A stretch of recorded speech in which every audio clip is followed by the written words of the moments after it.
Magandang araw po sa ating lahat para po sa ating Bible Knowledge of the Day.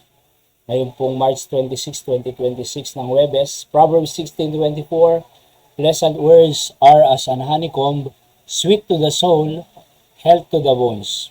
Yan po ang sabi ni Hari Solomon. Pag-aralan po natin, ang pleasant po dito na salita ay galing sa Hebrew word na noam.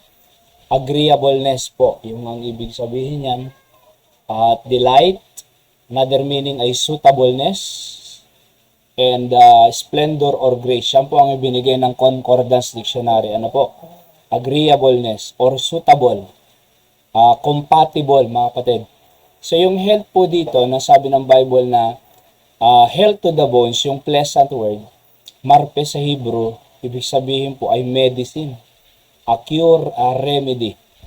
Okay, kaya napakaganda po ito Pleasant word as an honeycomb, sweet, matamis sa kaluluwa, at ito ay medicine at cure sa mga buto po natin, di ba? So kaya napakaganda po pagka sasanayin po natin ang ating sarili sa pakikipag-usap po sa tao, sa ating asawa o sa ating pong pamilya, yung pleasant word, yung suitable, yung tamang-tama, yung salita. Parang good news for a far country, sabi ni Hari Solomon. Alright? So, kumbaga, may panahon talaga na kinakailangang sabihin. Kung hindi pa kinakailangan sabihin, huwag muna. Basta siguraduhin natin na suitable. Kumbaga, akma, nakakatulong, words of grace, and words that can help. At hindi yung nakaka-provoke na gumawa ng mali or magha-high blood or mag-aaway lang or magsisigawan lang, di ba? So pleasant ibig sabihin may grace at suitable and agreeable, sabi po ng yung meaning po sa concordance. Okay? Sa ating pong principles of the day, sabi ko diyan ay pleasant words are pure words. Yung pleasant na salita ay